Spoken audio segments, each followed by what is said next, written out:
নির্বাচন শেষ, ফলাফল ঘোষণা শেষ, এমনকি গেজেটও প্রকাশ হয়ে গেছে। যারা ভেবেছিলেন রাজনীতির মাঠ এখন ঠান্ডা, খেলা শেষ হয়ে গেছে, তারা আসলে মস্ত বড় ভুল করছেন। আসল খেলা তো মাত্র শুরু হলো। রাজনীতির দাবা বোর্ডে এমন এক চাল দেয়া হয়েছে যা দেখে অনেকেরই রাতের ঘুম হারাম হওয়ার জোগাড়। পুরো নির্বাচনের ফলাফল পাল্টে যাওয়ার মতো এক নজিরবিহীন ঘটনা ঘটতে যাচ্ছে বাংলাদেশের ইতিহাসে। হঠাৎ করেই হাইকোর্ট থেকে এমন এক নির্দেশ এসেছে যা শোনার জন্য হয়তো খোদ নির্বাচন কমিশনও প্রস্তুত ছিল না। 3টি আসনের নির্বাচনের ফলাফল, ballot paper, seal, result sheet সবকিছু এখন আর নির্বাচন কমিশনের হাতে থাকছে না, সোজা চলে যাচ্ছে হাইকোর্টের জিম্মায়। ভাবা যায়, এতদিন আমরা জানতাম গ্যাজেট হয়ে গেলেই সব শেষ, কিন্তু এবারের চিত্রনাট্য সম্পূর্ণ ভিন্ন। কি ঘটেছে আসলে? কেন হঠাৎ হাইকোর্ট এত বড় অ্যাকশনে গেল? আর জামায়াতে ইসলামীর এই দাবির পেছনের আসলে কতটুকু যুক্তি আছে? আজকের ভিডিওতে আমরা সেই রেজাল্ট ইঞ্জিনিয়ারিংয়ের পোস্টমর্টেম করব, জানাবো পর্দার আড়ালের সেই অজানা সব তথ্য যা মেইনস্ট্রিম মিডিয়া হয়তো আপনাকে বলেনি। ঘটনার সূত্রপাত গত 26শে ফেব্রুয়ারি। ত্রয়োদশ জাতীয় সংসদ নির্বাচনে রেশ কাটতে না কাটতেই হাইকোর্টের নির্বাচনী ট্রাইব্যুনালে একটি রিট করে বাংলাদেশ জামায়াতে ইসলামী। তাদের অভিযোগ, নির্বাচনে ভয়ঙ্কর কারচুপি হয়েছে। তবে গতানুগতিক কারচুপি নয়, একে তারা বলছে রেজাল্ট ইঞ্জিনিয়ারিং। অর্থাৎ মাঠের ভোটে তারা জিতেছে, কিন্তু কাগজের কলমে ফলাফল পাল্টে অন্যকে বিজয়ী ঘোষণা করা হয়েছে। এখন প্রশ্ন হলো, জামায়াত কোন কোন আসনে এই চ্যালেঞ্জ ছুড়ে দিয়েছে? 3টি আসন, ঢাকা 6, ঢাকা 7 এবং গাইবান্ধা 4।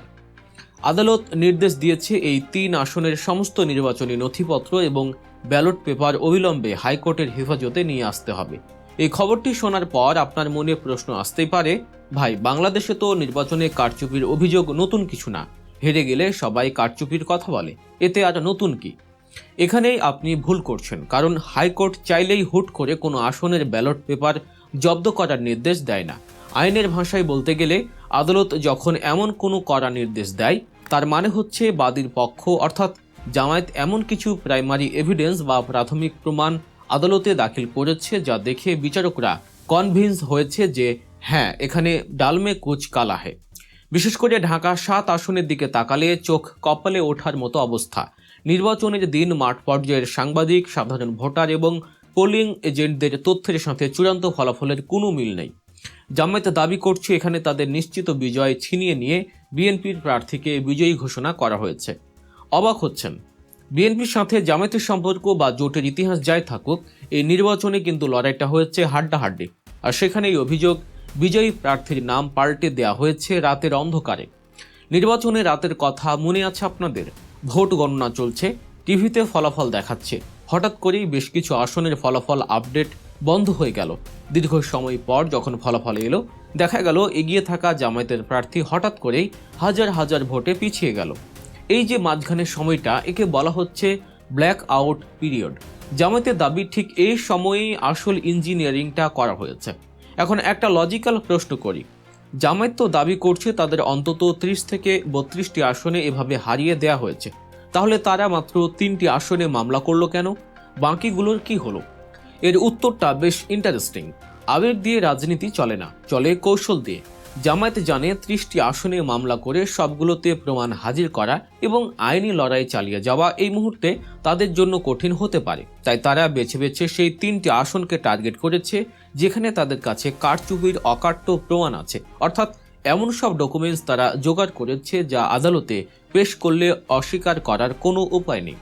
তারা চাইছে অন্তত এই 3টি আসনে ব্যালট পেপার পুনরায় গণনা করে প্রমাণ করে দিতে যে পুরো নির্বাচন ব্যবস্থায় কতটা সূক্ষ্ম কারচুপি হয়েছে। এটি তাদের জন্য যতটা না সিট পাওয়ার লড়াই, তার চেয়ে বেশি হলো একটি ন্যারেটিভ বা সত্য প্রতিষ্ঠার লড়াই। আচ্ছা, এখন ভাবুন তো, হাইকোর্ট যে ব্যালট পেপারগুলো নিজের জিম্মায় নিচ্ছে, এরপর কি হবে? এগুলো কি সাজিয়ে রাখা হবে? একদমই না। এবার শুরু হবে আসল অ্যাকশন। হাইকোর্টের তত্ত্বাবধানে বিচারক এবং 2 পক্ষের আইনজীবীদের উপস্থিতিতে এই ব্যালট পেপারগুলো নতুন করে গণনা করা হবে। আর এখানে নির্বাচন কমিশনের সাথে আদালতের গণনার বিশাল পার্থক্য। নির্বাচন কমিশনের গণনা অনেক সময় রাতের আধারে বা এজেন্টদের বের করে দিয়ে করার অভিযোগ আছে, কিন্তু হাইকোর্টে সেখানে সবকিছু হবে দিনের আলোয়, ওপেন ক্যামেরার সামনে। সেখানে কোনো প্রিজাইডিং অফিসার নেই যে উপরের নির্দেশে ফলাফল পাল্টে দেবে। সেখানে প্রতিটি ব্যালট চেক করা হবে, প্রতিটি সিল পরীক্ষা করা হবে।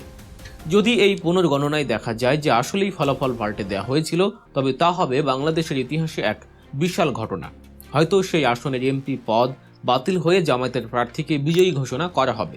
আর যদি তাও নাও হয়, যদি দেখা যায় যে কারচুপির পরিমাণ ফলাফল উল্টে দেওয়ার মতো যথেষ্ট নয়, তবুও কিন্তু জামায়াতের একটি বড় রাজনৈতিক বিজয় হবে, কারণ তারা প্রমাণ করতে পারবে যে তাদের অভিযোগ মিথ্যা ছিল না। জামায়াতে ইসলামী শুরু থেকে বলে আসছে এই নির্বাচনে তাদের হারানোর জন্য একটি শক্তিশালী নেক্সাস বা জোট কাজ করেছে। তাদের অভিযোগের তীর বিএনপি, প্রতিবেশী দেশ ভারত, যুক্তরাষ্ট্র এবং প্রশাসনের ভেতরে থাকা ডিপ স্টেটের দিকে। তারা মনে করে এত বড় সব শক্তির বিরুদ্ধে দাঁড়িয়ে তারা যে ভোট পেয়েছে সেটাই তাদের আসল শক্তি। আর এখন আইনি লড়াইয়ের মাধ্যমে তারা সেই শক্তির জানান দিতে চাইছে। অনেকে হয়তো বলবেন, বাংলাদেশের হাইকোর্ট কি নিরপেক্ষ রায় দেবে? দেখুন, রাজনৈতিক মামলায় অনেক সময় বিচারকদের হাত পা বাঁধা থাকে, এটা সত্য, কিন্তু এই ধরনের নির্বাচনী মামলায় বিষয়টি একটু ভিন্ন।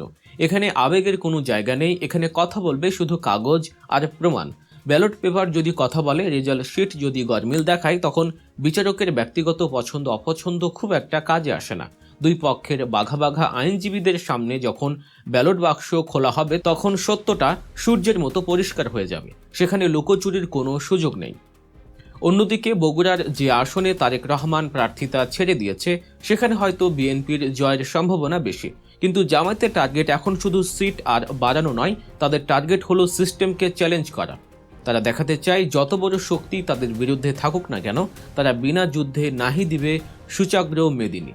এই যে হাইকোর্টের নির্দেশ, এটি কিন্তু বিএনপির জন্য একটি সতর্কবার্তা। তারা হয়তো ভেবেছিল নির্বাচনে তো জিতে গেছি, এখন আর কিসের চিন্তা, কিন্তু জামায়াত বুঝিয়ে দিল তারা এত সহজে মাঠ ছাড়বে না।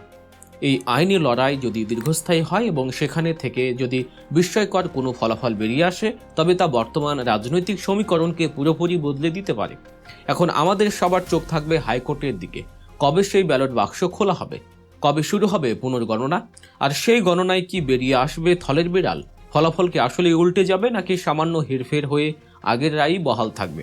তবে যাই হোক, একটা বিষয় নিশ্চিত, ত্রয়োদশ জাতীয় সংসদ নির্বাচনের অধ্যায় এখনই শেষ হচ্ছে না, বরং বলা যায় রাজনীতির থ্রিলার মুভির ক্লাইম্যাক্স দৃশ্য কেবল শুরু হলো।